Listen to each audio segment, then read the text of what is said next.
Welcome back to the Cackle of the Jackal. You guys, we're in a studio. And Liz has stolen from me. Oh my God. Give it a rest, honestly. No, she's gonna piss me off. She's gonna piss. I don't even care to tell them. If you want to tell them, I do, but I don't care. Well, it could just be a secret shame. A secret I family didn't steal shame. from nobody, and I don't have to, and I don't need to. A secret family shame. Anyways, guys, we are in person. This is insane. Yes. This hasn't happened since our first episode, which was, Dear God, a very long time ago. I think I might have been in my 20s. Really? No. Girl. Really? Maybe. I was wondering if this would add anything. Does it look cool? We could do a mukbang one of these days. Oh, man. Yeah. Our studio is kind of cool. kind of cool. It's okay. Everything's fine. Okay, guys. Oh my God. Where have we been? Where have we been? Where have you been? Girl, around the way. I've been here, man. Yeah. I've been here since July. Yeah. I need to go home. I need to go home to the cold Midwest. To the cold Midwest. Yeah, but do you want to say hi to them? I feel like you haven't really greeted them. Hey.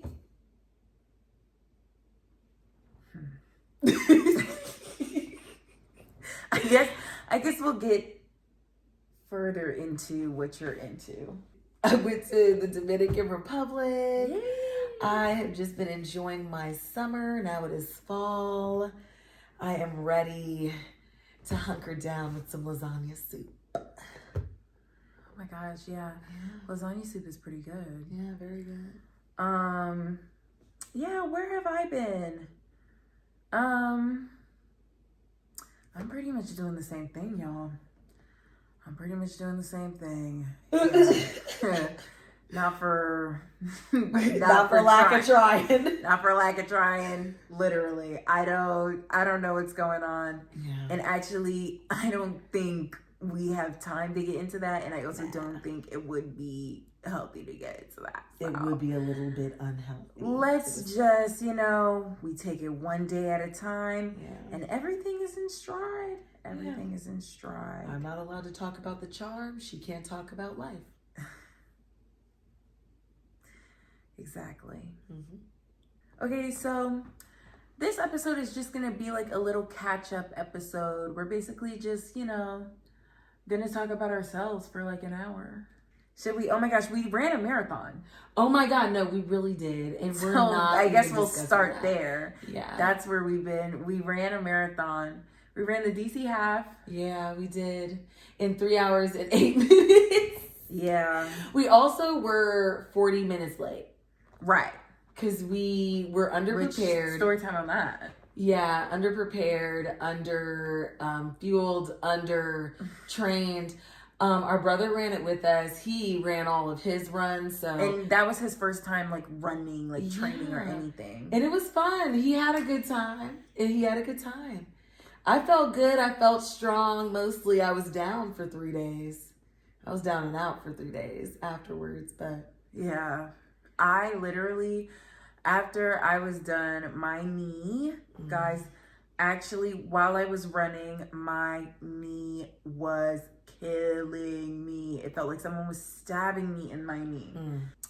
We had hit like mile 9, and I was like, and I was kind of feeling it before, but by the time mile 9 came, I was like, okay, I actually have to like split up when I'm running and be conscious of when I'm running, because if I continue to run like this, like I'm actually gonna like injure myself like badly. But I ran across the finish line, and I went to work the next day for like 2 days, because I have a freelance job. Yes, you do. That is a new so development. That's a new development. I have a freelance job now. I do AV for hotels, and I'm working at this one like resort kind of place right now. And I went there and I literally showed up. It was like I had to go there at like 8 or 7 in the morning. And I came and I was like, hey guys, and I let them know because my knee was killing me. Yeah. I was like, guys, you know, I might be a little slow today because, you know, I ran a marathon yesterday. And they're like, oh my God, congratulations, congratulations. Why are you here? And I was like, I don't know, I need money. Yeah, no, actually, I need money. I need money. No, but like literally the day after running any distance, really, and getting a medal, Yeah. I mean, you're significantly better than everybody else who didn't. It just makes you really want to sign up for your next thing so that you can be just as cool. Because legitimately, like everybody I told at work, they're all like, we can't even walk a mile. So like to them, the fact that I even did 13.1, they don't care that it took me 3 hours. They're like, that is so fascinating because it would take me three days. That's what people were telling me. Yeah. It would take me 3 days. And I was like, but you know that's not true. It's not, but yeah. But it doesn't matter. Yeah, that's how they feel. Yeah, like it just genuinely people are looking at me like I'm so fascinating because I did this. Yeah, I told you that's like how I felt like when people were saying congratulations. Mm-hmm. Like, because usually you say congratulations for like these giant, like, or what seems to me giant, like life, like milestones. Like you had a baby. Like you had a baby, you get married, you bought a house, you got a car, like stuff like that, like basic need stuff. Literally. That's like big. And like I ran a marathon and people were like, congratulations. And I was like, I had to like literally like rewire my brain of like, I did something like big. I actually did something really cool. Yeah. Like I did something really cool that not a lot of people do. It was 13 miles I ran. 13.1 miles. On the hills. Oh my God, in DC, Virginia. DC is a psyop. Okay. Yeah. It is not real. I am so sick of having to pretend that DC makes sense. Also, guys, I just want everyone to know, I didn't see not one bird when we were doing the 13.1. I didn't see not one bird in the sky. Oh my God, over DC. Literally.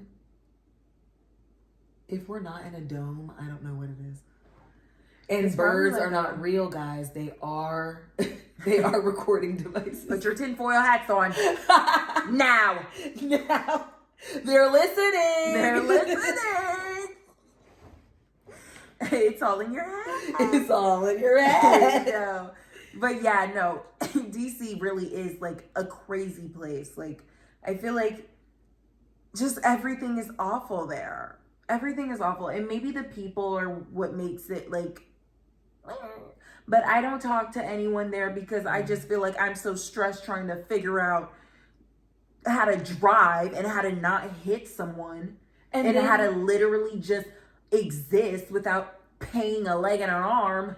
Well, you can't because you're going to come back and in 3 weeks you're going to have 6 tickets in your mailbox. Literally. It's just insane. And then when you're walking down the streets, just attempting to enjoy the brisk air and the cool breeze, you're greeted with the ramblings of a madman. Yeah.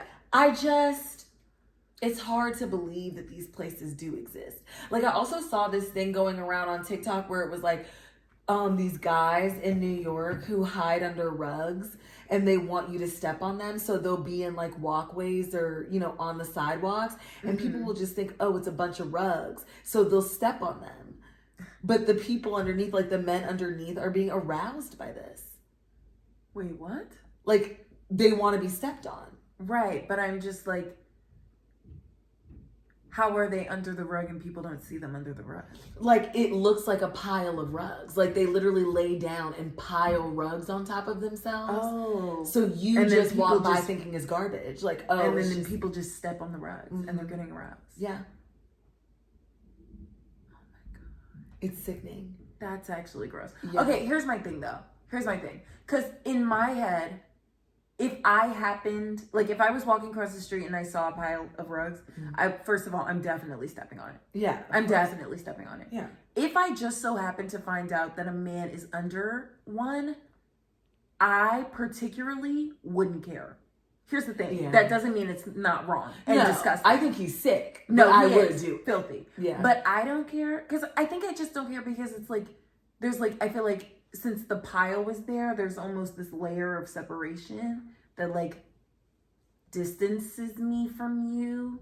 So I'm like, okay, do your thing. But also you could have just literally been like, hey, I'll pay you like $20 to step on these rugs over me. And I would have done it. Yeah. But I'd also do it for free. I do it for free. I think for me, because I saw it and because I did going. it, I'd probably stand there for some time. I'd probably walk over you a couple of times. And then I'd probably start kicking. I jump. Yeah. And I'd probably But start I charge kicking. extra. I would kick. I would do it all for free. I would kick. Wow. I would kick and I would jump. Realistically, I would try to find where your crotch is. I would. And then I would find where your face is. Are you taking out anger? Why not? Okay. You like it. You like the pain and I need to Why get not off get a some... quick buck? Well, Like, see, I if they guess say- to me, it seems like a symbiotic relationship because to me, I'm getting my anger out and I can't do this to just regular people. And how many people wouldn't, given the chance, wouldn't kick a man in the nuts if you could? If you could. Yeah, and then you get aroused by this. So what's the issue?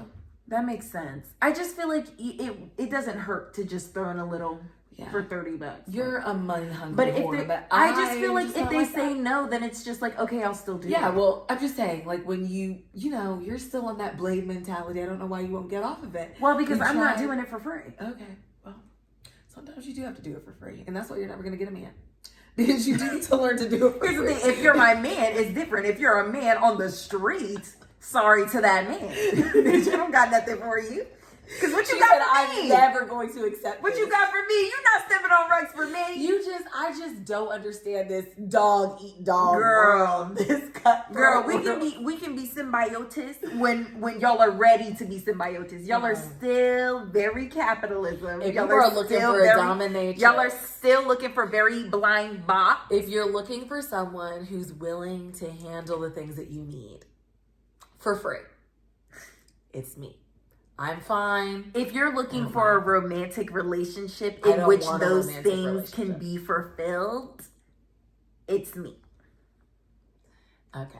I'm just looking to cause pain, and I'm looking for those who enjoy it. Well, as you've done that. Oh. You've done enough of that for years. Yeah, no, I really do cause harm. Yeah, guys. Also, we're not talking about that Ever again. We've actually decided we really should have just done like weekly recaps because the everyday was like hell. And you guys, It was like hell. Chris And none of it cannot mattered. be overseas playing ball. No. He can't be. Girl, listen, He actually guys, can't. none of it matters anymore. They all lied. It was a flex, you The guys. whole thing was a lie. The entire show was a lie. It doesn't matter. None of it matters. They can just take it away anytime they want. I'm actually starting to think that maybe Huda wasn't wrong. Like maybe she was fine. Like maybe the whole thing was just made up. Okay. Yeah. Stephen Colbert getting kicked off the air was the start of a very long rapture. Yeah. You guys said the rapture was coming a couple of days ago. No, mama, it's not. It's gonna be days. It's gonna be months. You're gonna be whipped. You're gonna be burned. You're gonna be raped. Your kids are gonna mourn you. It's gonna be like, you guys, like, what are you talking about? The rapture is coming, but you don't know the first thing about rap. Let alone tour.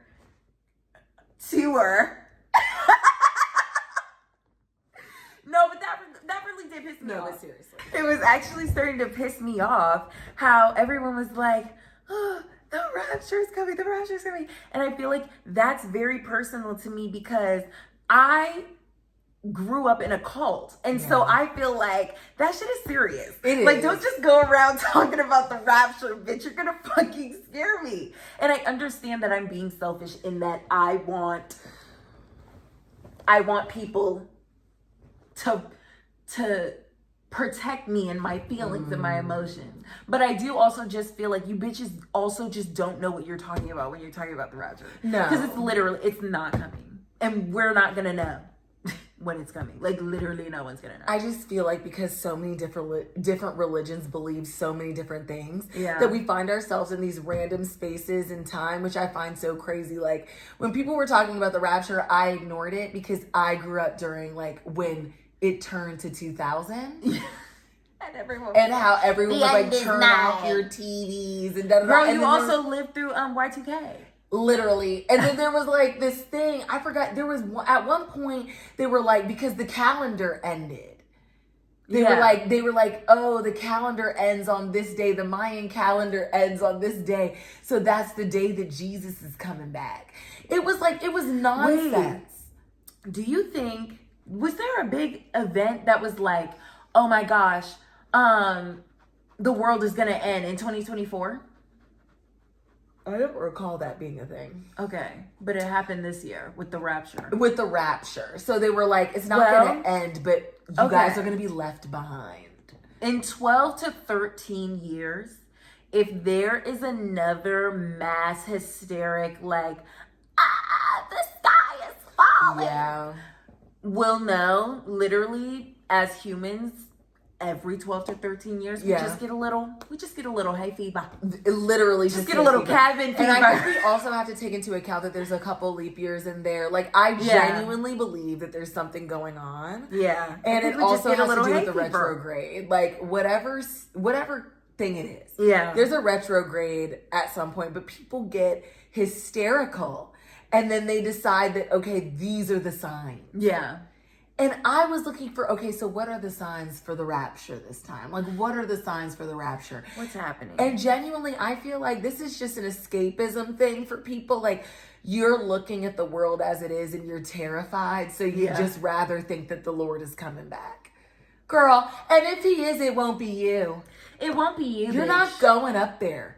Give it a rest. Literally, when I tell y'all, I sent them a picture because somebody had left their jean shorts and their brown top on the ground outside of the apartment. It was just lying on the ground. I was like, okay, the rapture did take place. That's what I sent you a picture of. Oh, yeah. Remember? These people are crazy. And it's still there right now. Her clothes. What were they do? She took off her clothes? I don't know. But her clothes are just laying there. I know she wasn't raptured. Right. Her panties weren't. Well. Oh, wait. That means they just disappeared. Right, No, you know, people was it's like out there left throwing. behind. People was out there throwing clothes in the street. You're not gonna fool me. You're not gonna fool me. This is Left Behind. Kirk Cameron. Trump's still here. I ain't talking about that dead bitch. Yeah. Listen, I just literally and this is, I brought it up because it's gonna be literally so quick. Guys, there were rumors that this man was dead. Or dying.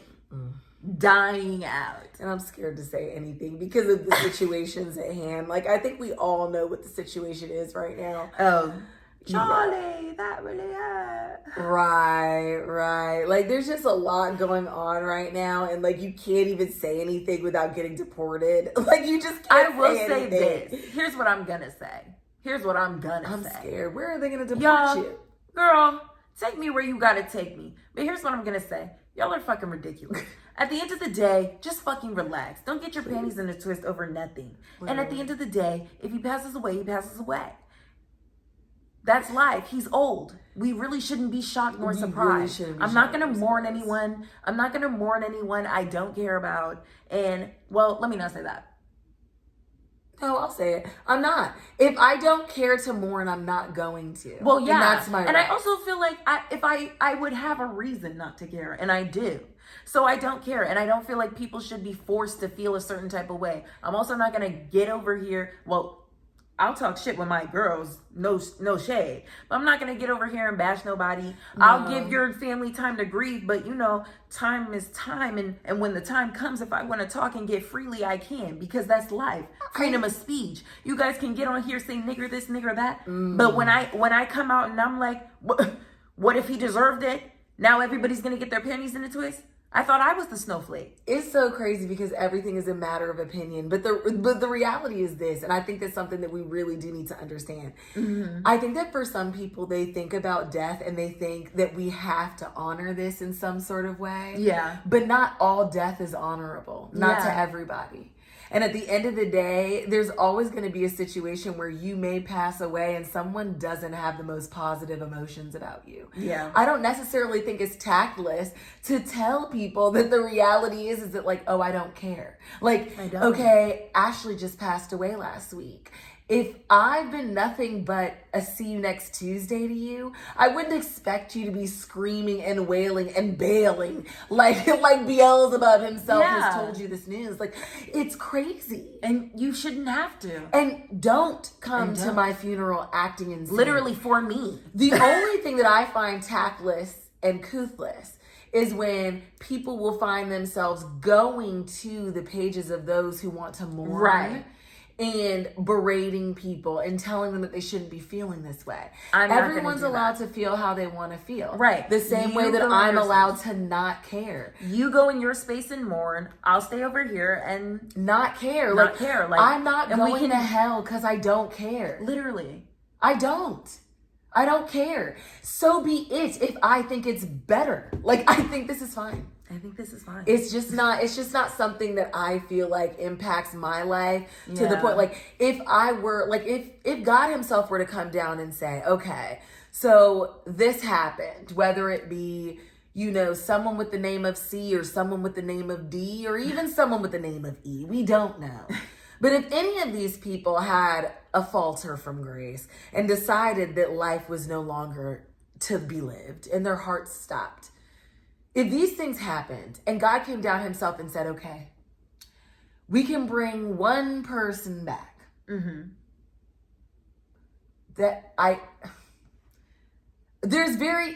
You're not on my list. Like, you're just not on my list. Like, if I had a choice, I'm not thinking to resurrect you. Yeah. So it's not that big of a deal. Let those who want to mourn you mourn. And leave us who don't alone. Like, but I'm not going to hell because I don't care. I'm not. I also didn't sit down here and wail when the queen died. I don't have no beef with the queen. But I didn't wail. And I wasn't like y'all wailing for Reagan neither. And I like Reagan. I wasn't wailing for Reagan. I don't like Reagan. Like, I wasn't wailing for Reagan, y'all. Or who was the one? It wasn't Reagan. Who was the one? Was it Jimmy? Jimmy Carter. We like Jimmy Carter. Yeah. Yeah, not Reagan. It was like Ronald Reagan. No, because that was the actor. Sorry, y'all. And I also was confused because I'm like, you weren't even alive. Like, it happened so long ago. I'm talking about Jimmy Carter. Like, I like Jimmy, but in the grand scheme of things, I didn't really, like, I wasn't mourning. Betty White, I wasn't mourning. But it's sad. Oh, no, I was sad about Betty White. No, it's sad. I was sad. Yeah, but I didn't post. Like, I wasn't posting. Like, I had some friends who were literally posting all day. Oh, no, I didn't post for Betty. But I was sad a little. No, it was sad. It's sad. But she's also old, and it was time. Right. She was almost 100. She didn't make it to 100, sadly. Oh. But she didn't see that. The insurrection happened. That's how we feel about that. But we talked about this, and I wanted to bring it up because I thought it was funny. So, basically, the question is, or was, if you had cancer, don't laugh. I'm sorry. If you had cancer and say you had like 6 months to live, would you want to know or would you not want to know? Bonus question, would you even want to know if you had cancer? I do not want to know if I had cancer. Okay. I do not want to know. And the reason being is because I feel like every single time I've ever heard of anyone finding out that they have cancer, they get significantly sick. I'm not saying that they always die, but they tend to get sick after that before they get better. Okay. Like, I've seen more die than not, but they tend to get sicker real quick. Like, you'll go from like, oh, they seem fine and they just had like a cold and now literally they can't leave the hospital. Yeah, and they're coughing up blood. So to me, I just would much rather know, like, not know. Yeah. As long as, like, I'm fine. I don't want to know either. Yeah. I don't want to know. I don't like going to the doctor for nothing. The last time I went to the doctor, I found out I had anemia. Mm-hmm. And I just feel like that was a horrible time in my life. Right. So she can't eat the ice cubes anymore. Girl, I still do. She wants more cubes. But I'm just saying, like, the process of trying to figure that out, of even getting the diagnosis. I had to do so many tests and be in the hospital for longer, and I don't like hospitals, so I just feel like I don't want to do that unless I know that it's absolutely, like, damn near death necessary. Yeah. But here's the thing. If it's cancer, honestly, don't tell me. It's not necessary. Don't tell me. I don't need to know. And here's the thing. If it just so happens, like, it comes out like, oopsies, you have cancer, whoops, I told you, whoops. Okay, don't give me a timeline. Mm-mm. Don't give me a timeline. Because you are going to tell me that I have 6 months to live. You're going to tell me I have 6 months to live. I'm going to live my life to the fullest. I'm going to do everything that I can. And I'm also going to take care of myself and try and be as healthy as I can possibly be. And then all of a sudden, 6 months pass. And I'm still alive. And I wake up. And I smell the breeze. I'm touching the trees. That's crazy. I look to my left and I see the man that I left my husband for. I look to my right and I see the woman we are in a throuple with. The nanny that used to watch my children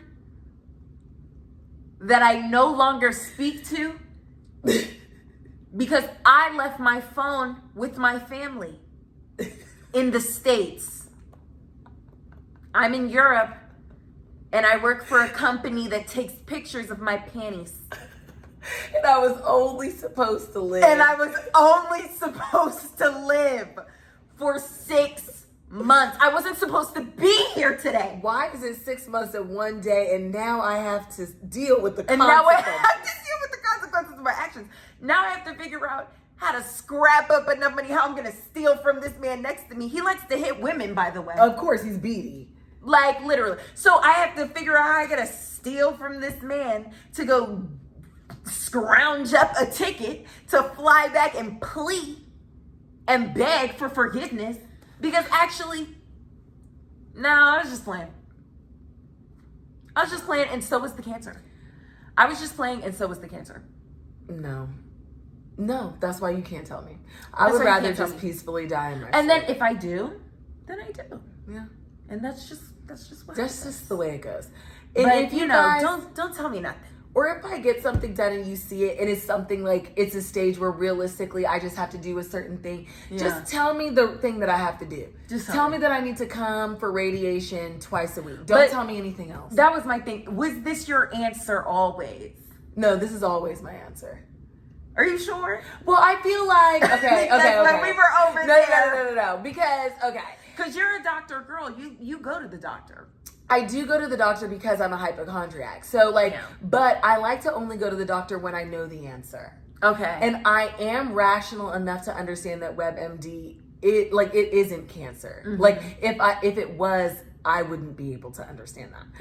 But I do believe that when I go into the doctor, I typically know what my ailment is and I have yet to be proven wrong. So that is bad for me. Mm-hmm. But my situation is that I just don't want to know. I think my answer truly is, and always has been, if it's something that I can chop it off, I'm down. Like, you can tell me, like, oh, Ashley, you have breast cancer, but it's like early stages. And realistically, if we do this, that, and the third, like if we just do the surgery, we most likely will get it all out and you won't have to worry about it. Mm-hmm. Take my boobs off. I don't need this anymore. Like, I don't want to deal with this. I'm over that. Yeah. If you see that my body is riddled with cancers, and like when Steve willing to live. When Roger went to get his mammogram and his breasts were spiders in your breast. His breasts were full of spiders. Just the way I like them. If that were the situation where you see that I'm riddled with cancer, And spiders. leave me alone. Spiders. Leave me alone. Like, I don't need to know about that. Yeah. I'm clearly Leave me alone. I'm clearly fine. Yeah. But I will go to the doctor, and I am the type that will sit down and I will say, Dr. So-and-so, I believe that I have a sinus infection. These are my symptoms. Because I don't want You're one of those. I am one of those. You're gonna go to the doctor and ask for Zyrtec, And like this- because I read the symptoms and I also read the. if side I effects. even come in here and figure it, like if I even come in here at all, because if I think that it's just what a Zyrtec needs, I'm gonna go. or in, like an actual thing that you have to ask right. for If the I doctor. need a prescription, that's the only reason I'm coming to you is because I want a prescription because Right. I'm not doing anything else. And I think that it's just also the trauma of like I feel like it's instinctual because I don't know how often it's happened. I do feel like I've had some microaggressions when I've been in the doctor's office, but I do tend to go into the doctor's office only for minor situations. I've never had like a broken bone. I've never had anything serious. It's required surgery. I often don't get my blood drawn. I've never had my hormones checked. So legitimately, I don't know. I could be riddled with something, but I'm not going to know. I'm only going to the doctor for a cold, COVID, flu, like, you know, stuff that I need you guys to give me like Sudafed for. And so in my brain, like, it's just hard for me because I want to go in there and tell them and sound as educated as possible so that they don't think like I'm seeking something. Like, you know what I mean? I don't want to be seeking medication or like people to think, you know, more of what it is. Like, I go into the doctor and I tell them pretty quickly, no, I have a very high pain tolerance. Like, if it's over the counter, like, I'm fine. Like, I'm not out here looking for anything crazy because I just get so nervous. Like, I literally go into doctors' offices and I get so nervous about interacting with them and what they think that I need to know what I'm coming in here for. It needs to be minor. I'm not coming to you for anything serious. I just can't. I can't come to anyone for anything serious. If there was something drastically wrong with me, I don't know that I'd go. Like, I just don't know that I'd go. I don't want to go. I feel like I'm happier not doing all of that. I'm just gonna Google and I'm gonna do everything that I can first holistically. Then I'm gonna go over counter. And if it doesn't resolve, I just gotta keep And I'm going. one of those, y'all. I take a lot of immunity like boosters. I am constantly taking, you know, vitamin C, elderberry, echinacea, like all kinds of stuff. Like, I just want to keep things and keep my body moving and grooving. That's all I can do. I do try to do it holistically though, because the other thing too is I feel like doctors are very quick to medicate you even if you don't need it when it comes down to like hormonal stuff. Like if I'm just feeling off or I'm not like my best right now. Like, it's quick to do these things. And I've been on like whatever, like the antidepressants and like anti-anxiety stuff. But I find myself feeling a lot more like I'm either not doing anything at all or like some of the medication is maybe just hyper. Like I gotta keep busy. I need a healthy medium. I don't want to keep busy. I'm tired of being busy. I'm tired of keeping busy, y'all. But Cooper, another big milestone, and they'll probably die while we're talking about this. But Cooper ran away, y'all, on my birthday. And we shouldn't even say he ran away because I'm almost positive he was stolen. He was stolen on my birthday. My birthday is June 22nd. That's probably around the time we stopped filming, because that is the catalyst, actually. Cooper was missing. He was missing. And it was so crazy. So I was running across the street. Lizzie was on the phone. We were on FaceTime. It's hot. I'm sweating. Trying to find this man. We're like, okay, he's going to come back. He's just being so foolish. But no, before that, so he had just got neutered. He had a cone on his head. So Ashley had put him in the backyard because she was like, oh, usually there's this like little spot in the fence that he can fit through to like walk out and do his thing, but he can't fit through there because he has a cone on his head. So that's AKA also why he was stolen. That's why he was stolen. But anyways, he was out there and she was like, just let him use the bathroom, bask in the sun or whatever. We were literally, I'm on the phone talking with her. It was not, I really don't feel like it was over 10 minutes. It was not. Like, it could not have been. Because I wouldn't over have left 10 him out there that long with the cone on his head. So it couldn't have been longer than 10 minutes. Mm-mm. She goes back out. He's gone. And the calling fence is for him open. to come eat. Yep. Come eat. And the fence is open. The fence is open. So yeah, I'm on the phone. We're driving through the streets. We drove around. I walked around. We're calling for him. I'm like, okay, fine. This man is going to come back, but he better come back over here with his tail between his legs after he got done with whatever he needed to do, because he has gotten out of the yard before, obviously without the cone. Yeah. But he's gotten out the yard before, but he doesn't go very far. And then he always comes back. He always comes back. He's literally just sitting on my porch when he comes back. So I don't even be thinking nothing of it. And he won't cross the street. He doesn't do anything like that. And everybody in my neighborhood knows that he's mine. So like when they see him, it ain't nothing. He's a friendly dog, whatever. Mm-hmm. But anyway, y'all, so I'm depressed for... She's grieving. Yeah, for forever, y'all, because the days are they're going by, weeks are going by. Everyone just kept saying he was dead. Yeah, his stuff is on the patio, trying to get his attention. We put his crate outside, left my gate open, literally. I never thought he was dead. I was not secure. Oh, another thing that I needed you guys to know too is that another reason I think that they were coming into my backyard, that somebody came into my backyard, is because I don't know if I told you this, but several times prior to him going missing, I would wake up in the morning and that back part of my fence, the wooden back part of my fence, would be wide open, and the wire part of my fence would be wide open. The way that they installed my fence, I have to have it reinstalled, but the way that they installed my fence, they put the lock on the outside, not the inside. So I have to pull a string from the inside to unlock it. But if you're walking in the back, and my house faces backs to an alley. So they're walking past there, they can just come walk through.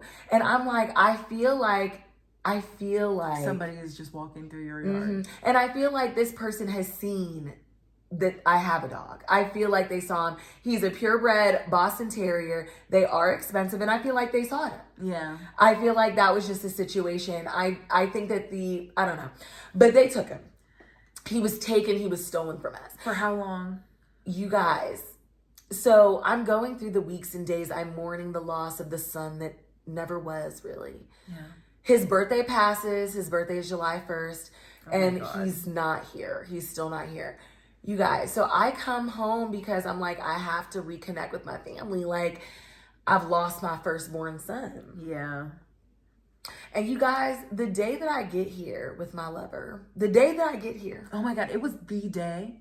When I woke, because I got here late night on the 27th. Yeah. When I tell you I woke up on July 28th, I had a message from 3:23 a.m. From a emergency vet that was 15 minutes away from my home in the area that I often frequent legitimately with Cooper all the time, because the 7 Brew is out there and we'll go to get coffee and pup cups. So he was literally like 15 minutes away, 10-15 minutes away. They had found him 8 minutes away from my house in an alley, literally lethargic, passed out near death. They had found my son.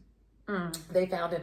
So, y'all, I had to fly back to Indiana and come get him to bring him here, y'all. And he was nursed back to health finally. He did have a stint of some sickness. He was going through some sickness, trying to shake that crap off of him. Yeah. But we are finally past it. Yeah, he was crapping. He was sick for a while. I took care of him for Yes. like a week.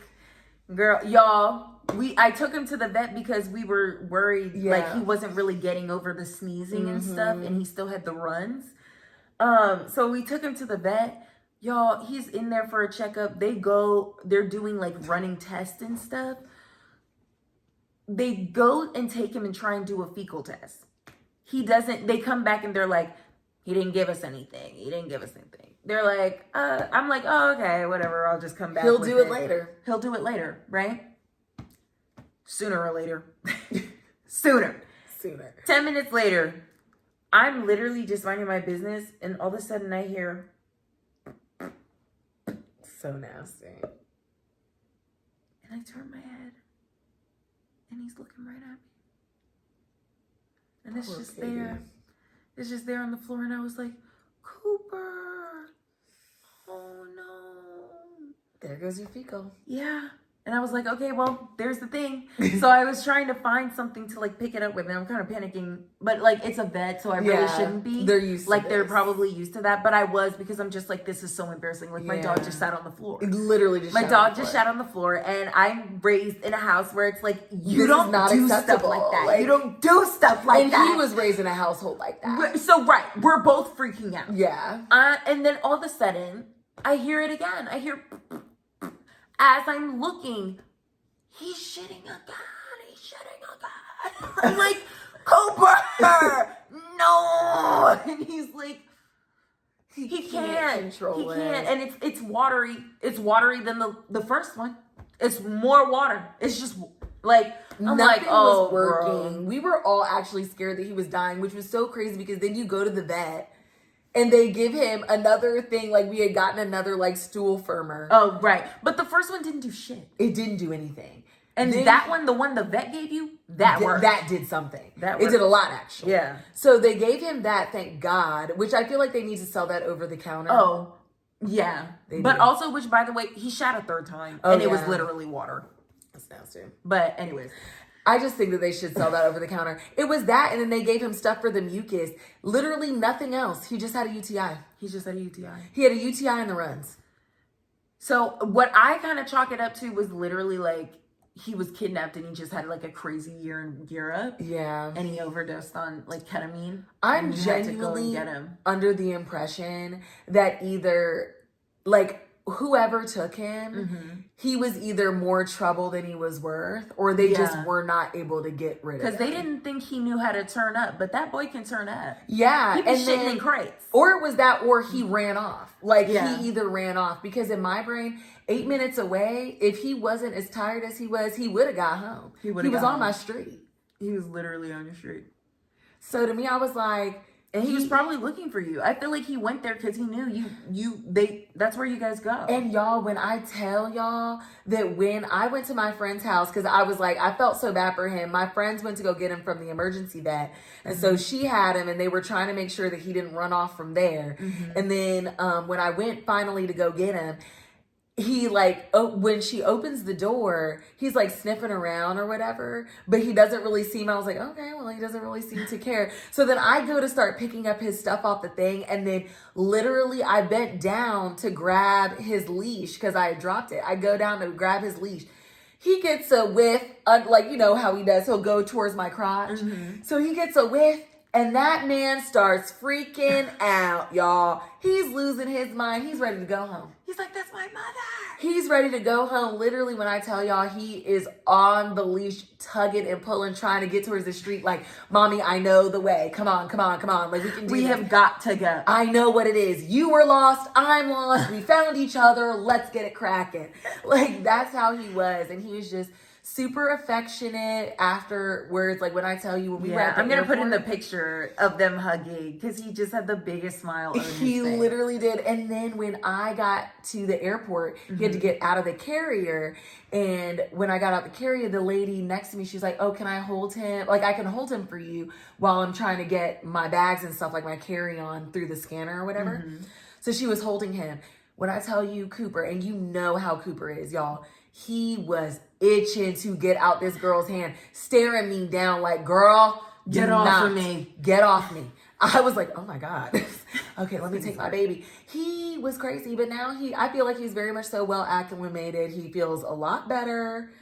And so he's good. But that is a resilient man. Yeah. He is a very resilient man. And he deserves to be celebrated. He was having seizures. He was dehydrated. He was underweight. Yes. He's been through it. He has been through it.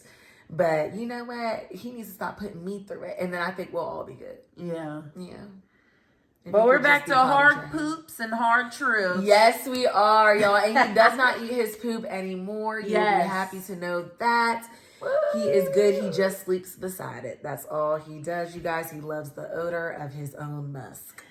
He just sleeps beside it. What can we say? Sometimes he uses it as a pillow. Girl, literally a turd underneath, and he was laying like this morning. Stupid. He's just so stupid. He's so gross. He's a man. That really is nasty. Squash turd underneath his chin. Like, you really are a man at the end of the day. Like, he does give femme butch, but you are a man. And you're like, a twink. In my mind, he's definitely a twink because in my head, I'm like, you're being so dramatic because you're like, oh my God, it's like those people who, I put my friend on the floor at my house for the sleepover. Yeah. And I, instead of them taking the blanket that I offered them and the air mattress that I offered them, they refuse and they just lay on the floor with the tiny little baby blanket that I've had since birth. And it can barely cover them. They're shivering. He's so dramatic. But it's just like, because you want to give cunt, and I want that for you, but you could never, because you're doing stuff like this. You're doing stuff like this, and I expect more from you, but why would I? Why would I when at the end of the day, you're a man? This is who you are. That's what you guys do. This is what you twins do. You try to trick me. You try to think that you're on my side, but you could never be on my side. Just because you're a man. Just sick man in a gang. He's a girl or Studio 54. Girl. I think he was partying all over Europe. Europe. And that's why he won't say nothing to us, because he was like, girl, I was addicted to crack for like 3 weeks. He still is. He still is. I'm itching for it. Oh my God, he was going through withdrawals. Oh. When I see him tonight, I am going to reprimand him. That is crazy. He was y'all. He was literally going through withdrawals. And he let us sit down here and think. Like, we literally handled the detox. Yeah. How dare he? Oh my God, withdrawals nasty. Yeah, y'all. Don't do drugs, y'all. There was one time he literally shot on his towel. He couldn't make it down the stairs, y'all. Oh my God, yeah. And I had to, I just caught it. Oh my God, and he was projectile vomiting. Yes. Sometimes he was doing it while he was using the bathroom, y'all. It was terrible. Poor baby. It was good though. Katy Perry's going through a divorce. Oh my God. I watched the Part of Me movie again. Honestly, better than I remember. She also went to space. Oh, y'all. She's so fucking stupid. And we got our third Black female winner of Big Brother. But I agree with all of you. I'm so sorry. I agree with all of you. This season was trash. And thank God that Keanu got America's favorite player. Maybe reality TV needs a break until we can stop with the social awareness. Yeah, we might need Gen Alpha to come up for a second. Yeah. Maybe they might be that level of like IDK. Yeah. Or IDC. IDC. Right. They'll grow up, they'll be like, okay, but like, we don't know. What? We don't care. Because it's like, we've always had this. Yeah, and their generation is in the land of like false promises and broken dreams. Like, I think a lot of them are just growing up in an age where like nothing is guaranteed and everything is faltering. That's so sad for It them. really is sad for them. So this is going to be, so these people will be better for like true cutthroat situations. Like a battle royale. Like Gen Alpha or like the one after them maybe could be in such a situation of scarcity realistically that this could be Hunger Games on Big Brother or Survivor. Have you ever seen that movie, Battle Royale? It's like a Japanese movie. It's like 100, not 100, but it's a lot of students in this school. And one day they go to school and they're all told that they have to kill each other. And the last one standing wins. Pretty sure he either wins money or he gets to like just leave. And like that, but the whole reason like that's a thing because that was like the start of Battle Royale. Like nobody had ever seen anything like that before. So when that had came out, everyone was like, wait, what? And they did, that movie actually was really good. Like they just were dying. And these students were really fighting for their life. And I really, at a certain point, felt like, oh my God, like, these are children. These are children. It's like Lord of the Flies. For a second, like, I really felt like it was real. It will be. Yeah. The revolution will be televised. That will be the perfect generation for that. They'll have The Compound. That'll be their show. Yeah. They'll have that. They'll have the Hunger Games. They'll have Battle Royale. Yeah. Dungeon Crawler Carl. Because that also has some politics in that one too. Like the reality is that that's what we're doing. This is all a game. And at the end of the day, I think that we just haven't come across the generation with enough scarcity to bring back that like drive to like $750,000 legitimately can change my life. Yeah. Instead, what we did was we had a lineup of there's like the winner of Big Brother was a lawyer. Mm-hmm. But if we're thinking about it, the runner up is unemployed, 34 and unemployed. After that, third place was Morgan, who's a Twitch streamer. Mm-hmm. She's a gamer, again in her 30s, 34-year-old gamer. Yeah. And then before that, an aura painter, someone who paints auras. And then before that, a dungeon master. You guys, these are people's careers. Mm. How can I expect you guys to come on here and play a game truly thinking about the fact that $750,000 could change your life? Realistically, the only one who felt that way was Vince, because it could have. Yeah. Because it could have. Unemployed at 34 and living in your parents, it very well could have. Everybody else, please, dungeon master is your job. You're a dungeon master. A dungeon master. And I love Keanu, y'all. I'm not rigging on him, but I'm just saying, y'all, please. Like, this is crazy. Like, if you guys had me out here for $750,000, do you guys not know that I'm not apologizing to anyone for anything? You're crazy. If you think. I want that. I need that. I'm going to get it. Do you not? I'm literally willing to get physical with you for it. Mm-hmm. And I know it's going to be taxed. Mm-hmm. If they were to literally put us in a ring with each other and told us to fight until one conceded for $750,000, do you know how long I would stay in that ring with you? $750,000 would change my entire life. Yeah. Y'all were playing. Like, they were not playing that game like it was really for $750,000. They were playing it for clout. Yeah. I don't like that. That's weird. And that's what I think a lot of shows are suffering from right now. We need a level of scarcity. Like, there needs to be scarcity. Like, women need to not be able to find husbands. Like, women need to be unable to have children. Like, things need to be happening to the point where, like, things need to be taken away. When people get on Love Island, they're desperate. Like, that's what I want to see. I want to see desperation. I want to see desperation. How bad you really want it. You guys remember on Bad Girls Club, those girls were desperate to be the baddest girl in the room.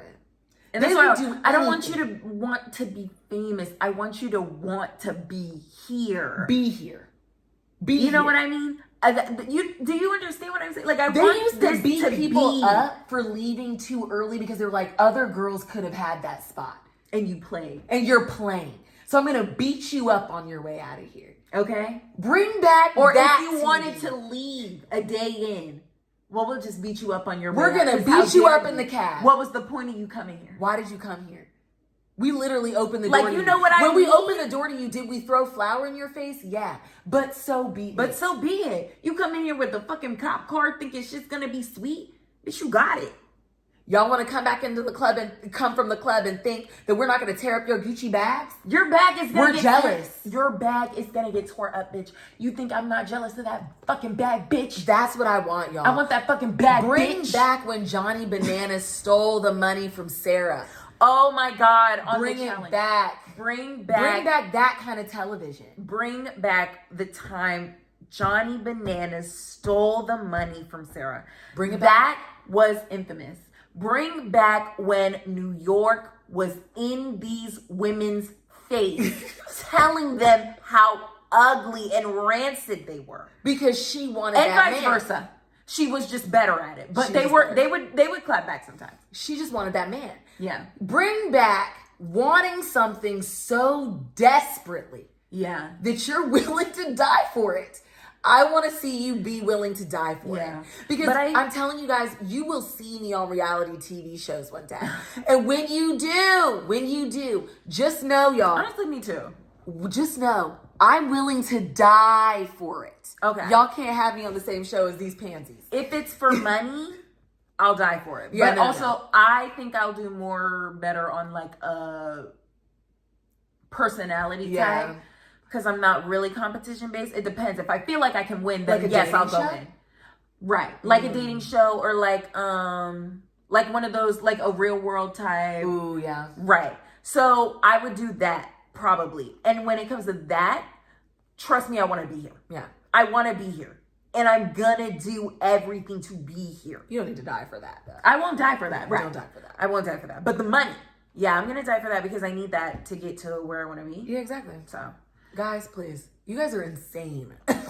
People are crazy. You guys think I'm not gonna do? That's probably we probably won't be talking about a lot of shows because I just don't. There's not too much going on. One, to the point where we'll do something like Love Island again, but I also just feel like we probably will never do something like that again. But I also just think I feel like we need like the one. Yeah. You know what I mean? Like I want something like Love Island season 6 again. Or Married at First Sight. This last season of Married at First Sight was so really good. So good. And like a lot of discourse. I was gonna say, like, I feel like we'll definitely have discourse to discuss, but like going episode for episode, like we have not found a show. Like there isn't a show coming right now that I think any of us can think of. Because even though Love is Blind is coming back on October 1st, in my mind, I'm still thinking Denver, this is going to be a situation where there's going to be more discourse than I think that there is true commentary about the people that we're seeing. Because again, y'all, I'm sure these people are on here for clout. Yeah. I'm sorry. You guys are not here to find love. Yeah. You guys are not desperate enough. And I'm thinking in desperate, I'm going to stop using that term actually, but you don't want it enough. Like give us those women that are on TikTok constantly talking about how they want to find a man this year, eating 12 grapes underneath these tables on New Year's, doing all that stuff. Where are those women? We need to find the white women. We need all white women. All white women need to be rallied. Yes. We need to find the black women specifically under the comments of, in the comments of the TikToks of like, ooh, black girls are my number one. Right. Black girls are my number one. Ones who believe in Nicolandria. The ones that believe in Nicolandria. The ones that, are watching every Korean man and black woman interact on a video ever. And wondering when it'll be her chance. We need to get them. We need to get the Latinas. We need to get the Asian women. We need the black women, the oldest daughters. The eldest daughter. Are over 35 and cannot seem to find a man with a job that he can stay consistent in. We need to get the Latinas that like to smoke cigarettes and find their husbands at casinos. Oh my God, yes. We need to do that. Yes. We need to do that. Yes, because this is needed, you guys. I want to see women who really want, like, they look at that man and they say, that is my man. And they mean it. That is my man. And they mean it. Oh my God, y'all. If y'all want to see that, actually see women getting primal, King's Court. On God. Peacock, I felt like those women was getting a little bit primal. Listen, and The Golden Bachelor. Oh yeah, no. When you go up in age, it gets realer because they don't have time to play. And I think that's what we need to do, y'all. Stop with the Gen Zs on these dating shows. Yeah, because they're not ready. Whole lives ahead of us. They're not ready. Well, not all of us. Yeah, I feel like there are more of us that are Please give me a chance. There are more of us that are genuine, but I feel like it needs to be millennials right now. It's too broad and vast of a thing of like, I think a lot more of my generation is concerned because we know how mean we are of like, I don't want to do this. Yeah. But if you're like me and you don't really give a fuck about social media and you don't be on social media like that, like I post and I leave. Yeah. I'm not playing with you. It doesn't matter because I will just turn off my phone and now you don't exist. See, yeah, no, we got to get these older ladies on here. And you're right, the Golden Bachelor or the Golden Bachelorette, those are people who genuinely, like, I'm sorry, y'all, I want to see love blossom and form. I want to see genuine. I want to see them talk about the hard things first and not waiting to discuss it until after you guys are pregnant with one child. Oh my God. Like, it's just, I want to see real love. Like, in a world of such fakeness and folly, we're in a world where literally politicians are throwing fake stuff in our face in order to distract us from the fact that we're at war. Mm-hmm. At least I can see true love. At least I can see true love. Right. And it not be fictional in the Notebook. Can you guys please help me? I want to see that real shit. If it gets tough, I want to see it. Girl. That made me think of like 16 and Pregnant. Oh my God. Because I feel like I used to, and Teen Mom. Yes, I love when when it you made showed me, sense. like literally, because I used to be watching that shit and I'd be like, these people are literally just living their lives. Chelsea Hoska's story in and of itself was just so raw and so real. Mm-hmm. Like in my brain, I'm like, wow, like that's crazy. But that's what TV used to be. Yeah. Like that's what TV used And that's to why be. we have to take our finger off the pulse, because sometimes you just gotta like step off and like take a break and then come back to it. But people are they're much more interested. I think that which is why you're going to be great when you break into this world, like getting out of this thing of trying to curate what you want me to experience. Right. Reality TV is all about me seeing it and making my own judgment. Like as I'm rewatching Big Brother, it's just so crazy because that's reality. Right. Like back in like 2000, I'm on the 2010 season. They're just going, they don't even know what society thinks about what they're doing. So they're doing everything all on a whim. They're either being real or they're putting on a show, but either way, they're not gonna know until they walk out those doors how people are reacting. Yeah. And there's no influence at all in the middle of this to shift how you're moving. Exactly. So you could think you're doing the whole thing, the right thing the whole time, and as soon as they leave, now you're getting booed on stage. You're getting booed, bitch. That's reality. Yeah. That's reality. I want to see you for who you are. Yeah, I do. And I want people who want to show authentically who they are. Don't self-produce for me. Don't do self-produce. do the things. And do then what you would do. And then accept the repercussions. Accept the repercussions or stand on what you did. Or stand on business. You have choices. Literally, New You don't York, have to fold to Tiffany me. Pollard could have gone one of two ways. Like, think about her now. Like, she was definitely for her time. But, like, if she would have came on the scene the way that she was acting back in, like, the 2000s, in 2025, she would have been a crash out. No, literally. She would have been a crash out. Like, they how would have dare tried you? to cancel her. She's crazy. The way she speaks to women. But you and I both know she wouldn't care. She wouldn't. So stay on business. Like, I don't give a fuck. Does it look like I give a fuck? Because I don't. Girl, be like Huda. That's the only... Huda did it. Huda did it. And we have many, many things. Many, many problems. Many take out. Many take out. She's a slayer. You know, at the end of the day, I can't say that bitch fake. She ain't I fake. can't call the bitch fake. That's a real ass bitch right there. It seemed like she went real to her detriment. It seemed like she went in, y'all. And also, y'all, I believe it. This is the last thing Ashley's saying. You guys were completely and utterly, well, no, you guys owe me an apology if you didn't agree with me. Ace is completely and utterly performative. Not only did he copy Louis and Huda with their little airport shenanigans, not only did they do that, then I want you to know that when they got back from whatever their airport thing was, Louis and Huda, Louis asked Huda to be his girlfriend. I want you guys to know that Ace took Shelly on vacation and he just announced that he has asked this girl to be his girlfriend. You guys are ridiculous. He literally just went on an interview with Speedy before this, talk about he ain't gonna be pressured to do something that he don't want to do. He ain't never had a girlfriend before and he ain't gonna press himself to do nothing that he don't want to do. But it take Louis to ask Huda for you to all of a sudden now you want to do it when you was just on Speedy's interview with a whole attitude, acting like you wasn't gonna do nothing, that you was going on your own time. Y'all owe me an apology. Okay. The last thing I will leave you with is that I feel like there are many, many, many things that we can be coming at specific people for. Like Huda, for instance, many, many things. But I don't want to hear y'all talking about, no, she ran through. I don't want to hear y'all, she a 304, she won for the team. Right. Same thing with India Love. I've been seeing a lot about that. I don't particularly like these women. But at the end of the day, I can always say why I don't like them. Yeah. I have many, many reasons. Being a whore will never be one of them.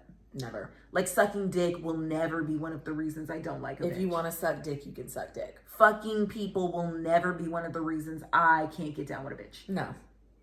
Unless you're fucking somebody that you really shouldn't be fucking with, like my father. Right. If you're not doing anything that, I don't care. I don't care. So, and I really don't think anyone should either, because I just feel like, why do y'all be so concerned about who everybody is fucking? Even if you I also do not, like, if you boast to me about sleeping with somebody who's married, I'm probably not going to be your friend. Right. I will be honest about that. obviously. But I do feel like if you're if you are clocking like what somebody is doing, like you're weird. And who Like, they've why been are with you- and what the time frame is from between like when they did this with this person and when they did something with somebody else. Like get Yeah. laid. Get laid. Really, that needs to stop. So normalize not slut And shaming. again, y'all, I'm guess. thinking that it's a Gen Z situation. It's a Gen Z mixed with red pill. And I'm going to tell you that because there are millennial men who feel the same way, but I feel like Gen Z is very conservative. Like they Yeah. become conservative sexually, Nobody goes which out anymore. yeah, they don't go out anymore. That actually, I saw that we'll talk about that in our next episode, but there was a Substack article about that. It's so sad. And it's like, I get it. People aren't partying anymore because I partied when I was growing up. Those were things that I did. But like, they're not doing that. And so then in turn, like, okay, now someone's a slut because they slept with someone 2 days ago and now they're sleeping with somebody else. When to me, like that happened. Like when I would go out in college, like a girl would go out one weekend with somebody, like go home with somebody, and the next weekend it could be somebody else. Like I'm not thinking you're a slut, you're having a good time. Like I also just think that's life. Like if you're not in a relationship with anybody, you are single. Single people are allowed to do whatever they want to do. Like literally, if it's like, to me, it's kind of the same of like, oh, you woke up this morning and you're like, I think I'll get a coffee. Like, oh, you went out tonight and you're like, I think I'll take that person home. Yeah. I think I will, because I can. You don't just ever have a good night? Like, is that not?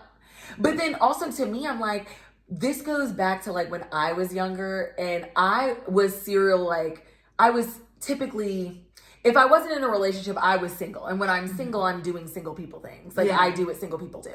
So when I'm doing what single people do and I'm minding my own business, I would notice that with some people, like, okay, I'm a relationship sex kind of girly. Like, I don't do that. Like, I don't do what Ashley does. Like, I'm not going to be single and like sleep with people that I'm not in a relationship with. I only sleep with people I'm in a relationship with. But Sarah, literally you're in a new relationship every 3 months. So isn't it the same as me going out and sleeping with somebody one weekend and then 2 weekends later sleeping with somebody else? Yeah. Is it? Because you were with Jason 3 months ago and now you're with Paul. It's not. And I don't like that. I don't like that. So let's But just stop. because he's your boyfriend, you're not a whore? Literally, let's stop. Yeah, let's You stop bitches doing are that. so scared of getting old, but then you act like you're fucking 68. Like, literally go outside. And no one's fuck calling in the Chris a grass. whore. No one's calling Chris a whore. Nobody says that Jeremiah's a whore because at the end Or of the day, Pepe. all of y'all got cracked. Well, actually, maybe you say Pepe's a whore now, but you say that because he cheated, not On because he Iris. actually has been a whore this entire time. Right. And again, I feel like realistically, Hannah got slut shamed. Iris never did. Even though Iris did the exact same thing that Hannah did. Literally. But you guys look at Iris and you see Victoria's Secret's model Bombshell. And when you see Hannah, you see Floribama Shore. That's Right. rude and disrespectful. And you know that. And we can see that because we all know that Iris has privilege and she's well off. That's clear that Hannah is not. And we all see your classism right now. It's really rude, and you So shouldn't. rude. Hannah did nothing to deserve She none did of that. nothing wrong. She did So cut nothing that wrong. shit out. And she stayed wet, and it was crazy. And she actually only slept Okay. with one person. Because she didn't Sometimes sleep you with gotta Charlie. pull out that move. She didn't sleep with Charlie, you guys. Just so that we're clear, she never slept with Charlie. She did sleep with Pepe. She actually only slept with one person. Yeah, and the relationship was ruined. I know. I love Charlie though. I don't Yeah. care. Pepe is such an Adonis, but he is a problem. He is a whore. Yeah. So I guess I'll fuck him and leave him. Right. Get out of here, Pepe. But you can come around. I'll pay him though. You need to be paid. Oh my God, right. You're a Oh, gigolo. you'll wake up to a nice Yeah. thick envelope on the counter. $350 Okay. just for you. I won't yourself say something nothing. nice. And then you won't bring it up either, because if you bring it up, I'll Because I you will take that confirm it. money. Because I you're will not confirm overseas it. playing ball either, are you? Right, I will confirm it, and then everybody's gonna know. Paid. You're a gigolo. He is a because gigolo. you are. So He you're is gonna such take a it. gigolo. Y'all cannot tell me he's not no gigolo. We've had Well, it was really fun. Hopefully, I can get this bitch back next week. Yeah. Yeah, I'm here. I'll be out and about, y'all. And let's give off our fun. Oh my God, wait, who's the jackal of the week? We completely forgot how our show goes. Oh my God. So my jackal of the week, y'all, because like I said, I have been watching Big Brother. I am I'm not going to even say it because y'all are going to be acting real crazy when I get on the show. No, say it though. No, I'm a super fan, y'all, and I don't care. And I'm going to go on there and be exactly that. And I'm going to win my competitions, and then it'll be fine. Right. But y'all, I'm telling y'all, the Jackal of the Week, if y'all have been watching BB27, please say something because Vince has got to be the Jackal of the Week. I've never seen a grown man throw a temper tantrum before in my life. It literally was better than when that, what was that guy? I think his name was Hayden or something, but it was like season 15. It was like, was it season 10? It was one of the earlier seasons. I think it might have been season 10. But it was that guy, or 15. Either way, whatever. He was like this surfer kind of guy, crazy guy. You guys know who he is. But literally, he was doing one of these competitions, and it was timed. And he's trying to get this thing. And he keeps coming back. He's like, no, it's right. To the point where he starts throwing things. He's like, well, he doesn't have purple pants. She doesn't have a big shirt. What is wrong? He's doing that, right? Then he turns around and goes, he realizes what he made. It was a mistake he realizes the mistake he made, and he goes, that's right! And then he goes and he grabs it, puts it there, bangs the thing, it beeps finally, and he's like, guys, y'all, it wasn't like that, but it felt like that when Vinny went behind the statue, and started crying. And then Morgan had to come and help him, and he started screaming that he was a failure. I've never seen anything like it. y'all, that man is a Jerry from Rick and Morty. He is a Caillou, but he's also a Jerry from Rick and Morty, because my sister can show me the pictures. That's immediately what I think of every time he pops. She tells me things and I see him. I don't like him. I won't say I hate him, but I really am getting close. He is something else. I don't like that man. I've never seen something like that in my life. I think my Jackal of the Week, my witch burning was going to be India Love. Because I can't get her off my timeline, and I'm sick of it. Oh, actually. I'm sick of it. Get her out of here. Back her up. Actually. I keep hitting not interested. I don't know why they keep sending her over here. I really am trying to spare her. Because she is a victim. But at the same time, she's become a perpetrator. So I might have to knock her shit in. At some point, we just can't make the excuse. You know? Y'all, oh no, and a witch who needs, and you will agree to this, Brooke from Love After Lockup, she is the witch who needs to be burned at the stake. Yeah. That girl is something else. If y'all saw that last episode where she busted into those people's house. That was crazy. Hooping and hollering, yelling at that drug addict in there. And so, that's a great witch. And also another good Jackal for the week is Manon's husband. Oh, Manon. From 90 Day Fiancé. He'll probably get out of the doghouse because he realized he fucked up real quick. But that conversation in the car was crazy. Yeah, I know. Him sitting over there saying that that he feels like a single parent when we all already know that. But she clocked him. I feel like a single provider. And she shut up. And you see how he got gagged? Like, you see how quickly he got Why gagged. would you say something Why like in the world are you so stupid? And they've had these conversations of like, she already feels like she's not doing She that. actually That's literally why they're doing everything that they're doing now. And he says something like that. That was crazy. Yeah. So India Love, tighten up so you don't have to be burned for real. But Brooke will be burned. That will happen. She will be burned.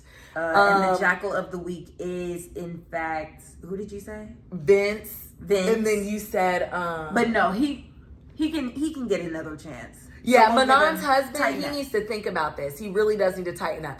But tonight, for sure, the two who will burn. One will burn and one will be stoned. One will be stoned. Vinny will be stoned, and he will be stoned so that we will stand here for the hours on hours listening to him whine. And finally, we all will be able to hear his final whine and never hear another sound again. We will have to deal with it, but we will let him scream till he can no longer scream. I'm going to kick him in his throat. And luckily for all of us, it'll be over soon after that. This has been the Cackle of the Jackal.